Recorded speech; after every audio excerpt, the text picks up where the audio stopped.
Hi friends, ನಮಸ್ಕಾರ ಎಲ್ಲರಿಗೂ. ಇವತ್ತು ನಾನು ಬಿಸಿಬೇಳೆ ಬಾತ್ ಪೌಡರ್ ಹೇಗೆ ಮಾಡೋದು ಅಂತ ತೋರಿಸ್ಕೊಡ್ತಾ ಇದ್ದೀನಿ. ಬಿಸಿಬೇಳೆ ಬಾತ್ ಈಸಿಯಾಗಿ ಆಗುವಂಥ ಅಡುಗೆ. ಈಸಿಯಾಗಿ ಆಗಬೇಕು ಅಂದರೆ ಮೊದಲೇ ಪುಡಿ ರೆಡಿ ಮಾಡಿ ಇಟ್ಕೊಂಡಿರಬೇಕು. ಕರ್ನಾಟಕ ಸ್ಟೈಲ್ ಬಿಸಿಬೇಳೆ ಬಾತ್ ಪುಡಿ ಹೇಗೆ ಮಾಡೋದು, ಏನೇನು ಬೇಕು ಅದಕ್ಕೆ ನೋಡೋಣ ಬನ್ನಿ. 3/4 ಕಪ್ ಧನ್ಯ, ಇದು ಡ್ರೈ ರೋಸ್ಟ್ ಮಾಡ್ತಾಯಿದ್ದೀನಿ, ಎಣ್ಣೆ ಏನು ಹಾಕ್ತಾಯಿಲ್ಲ. ಚೆನ್ನಾಗಿ ಬಿಸಿ ಆಗೋವರೆಗೂ ರೋಸ್ಟ್ ಮಾಡಬೇಕು. 4 ಟೇಬಲ್ ಸ್ಪೂನ್ ಅಥವಾ 1/4 ಕಪ್ ಅಳತೆಯಷ್ಟು ಕಡಲೆಬೇಳೆ ಮತ್ತು ಉದ್ದಿನಬೇಳೆ 2 ಚೆನ್ನಾಗಿ ಕೆಂಪಾಗೋವರೆಗೂ ಹುರಿಬೇಕು. 2 ಸಪ್ರೇಟಾಗಿ ನಾನು ಹುರಿತಾ ಇದ್ದೀನಿ, ಯಾಕಂದರೆ ಒಂದೊಂದು ಇಂಗ್ರೀಡಿಯೆಂಟು ಅದರದ್ದೇ ಆದ ಟೈಮ್ ತೊಗೊಳುತ್ತೆ. ಒಂದು ಬೇಗ ಆದರೆ ಇನ್ನೊಂದು ನಿಧಾನ, ಹಾಗಾಗಿ ಸಪ್ರೇಟಾಗಿ ಹುರಿಬೇಕು.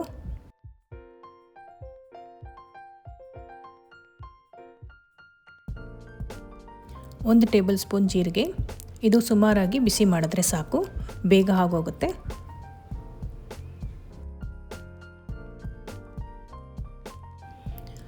1 ಟೀ ಸ್ಪೂನ್ ಮೆಂತ್ಯಕಾಳು, ಇದು ಅಷ್ಟೇ ಬೇಗ ಫ್ರೈ ಆಗೋದ್ರಿಂದ ಜಾಸ್ತಿ ಹುರಿಬಾರ್ದು, ಕಪ್ಪಾಗೋಗುತ್ತೆ.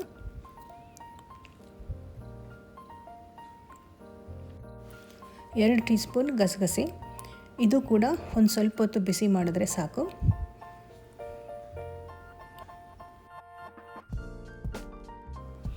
10 ಚಕ್ಕೆ ತಗೊಂಡಿದ್ದೀನಿ ಮತ್ತು 1 ಟೀ ಸ್ಪೂನಷ್ಟು ಲವಂಗ. ಇದು ಜಾಸ್ತಿ ಹುರಿಯೋ ಅವಶ್ಯಕತೆ ಇಲ್ಲ, ಬೆಚ್ಚಗಾದರೆ ಸಾಕು. ಅದನ್ನು ಶಿಫ್ಟ್ ಮಾಡೋಣ.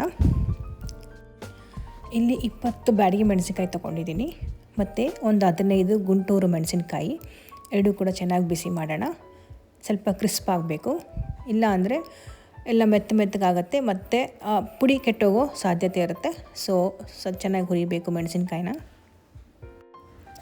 ಬ್ಯಾಡಗಿ ಮೆಣಸಿನ್ಕಾಯಿ ಕಲರ್ ಕೊಡುತ್ತೆ, ಖಾರ ಕಮ್ಮಿ, ಅದಕ್ಕೆ ಗುಂಟೂರು ಮೆಣಸಿನ್ಕಾಯಿ ಸ್ವಲ್ಪ ಖಾರಕ್ಕೋಸ್ಕರ ಆ್ಯಡ್ ಮಾಡ್ತಾಯಿದ್ದೀನಿ.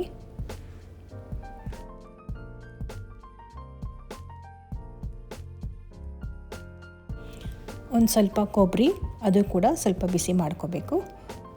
ಎಲ್ಲ ಬಿಸಿ ಮಾಡೋದ್ರಿಂದ ಅದು ಚೆನ್ನಾಗಿ ಗರ್ಗರಿಯಾಗಿರುತ್ತೆ. ಎಷ್ಟು ಕ್ರಿಸ್ಪಾಗಿರುತ್ತೋ ಅಷ್ಟು ಪುಡಿ ಮಾಡೋದಕ್ಕೆ ಈಸಿ ಆಗುತ್ತೆ. ಎಲ್ಲ ಮಸಾಲೆ ಪದಾರ್ಥಗಳು ಹುರಿತಾ ಇದ್ದರೆ ಮನೆಯೆಲ್ಲ ಘಮ ಘಮ ಅಂತ ಇದೆ, ಆಗಲೇ ಒಳ್ಳೆ ಅರೋಮ ಇದೆ. ಬಿಸಿ ಆರಿದೆ, ಈಗ ಮಿಕ್ಸರ್ ಜಾರ್ಗೆ ಹಾಕ್ಕೊಂಡು ಪುಡಿ ಮಾಡ್ಕೊಳ್ತಾ ಇದ್ದೀನಿ.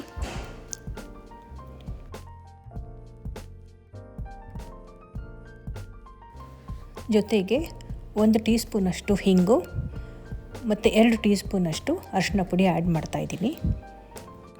ಅರಿಶಿನ ಪುಡಿ ಒಳ್ಳೆ ಕಲರ್ ಎನ್ಹಾನ್ಸ್ ಮಾಡುತ್ತೆ ಮತ್ತು ಹಿಂಗು ಫ್ಲೇವರ್ ಎನ್ಹಾನ್ಸ್ ಮಾಡುತ್ತೆ, ಟೇಸ್ಟ್ ಚೆನ್ನಾಗಿ ಬರುತ್ತೆ. ಬಿಸಿಬೇಳೆ ಬಾತ್ ಪೌಡರ್ ರೆಡಿಯಾಗಿದೆ. ಇದನ್ನು ಗಾಳಿಯಲ್ಲಿ ಸ್ವಲ್ಪ ಹೊತ್ತು ಹಾರಕ್ಕೆ ಬಿಟ್ಟು ಡ್ರೈ ಆಗಿರೋ ಬಾಟಲ್ನಲ್ಲಿ ಸ್ಟೋರ್ ಮಾಡಿ ಇಟ್ಕೋಬೇಕು. ಇದು 6 ತಿಂಗಳವರೆಗೂ ಸ್ಟೋರ್ ಮಾಡಿ ಇಡ್ಬೋದು, ಕೆಡೋದಿಲ್ಲ. ಈ ರೆಸಿಪಿ ನೀವು ಟ್ರೈ ಮಾಡಿ ಮತ್ತು ಟೇಸ್ಟ್ ಹೇಗಿದೆ ಅಂತ ಕಮೆಂಟಲ್ಲಿ ತಿಳಿಸಿ. ಲೈಕ್, ಶೇರ್ ಹಾಗೂ ಕಮೆಂಟ್ ಮಾಡಿ. ನನ್ನ ಚಾನಲ್ನ ಸಬ್ಸ್ಕ್ರೈಬ್ ಮಾಡ್ಕೊಂಡಿಲ್ಲ ಅಂದರೆ ಪ್ಲೀಸ್ ಸಬ್ಸ್ಕ್ರೈಬ್ ಮಾಡ್ಕೊಳ್ಳಿ. ಮುಂದಿನ ವೀಡಿಯೋಲಿ ಮತ್ತೆ ಸಿಗೋಣ. ಎಲ್ಲರಿಗೂ ಬಾಯ್.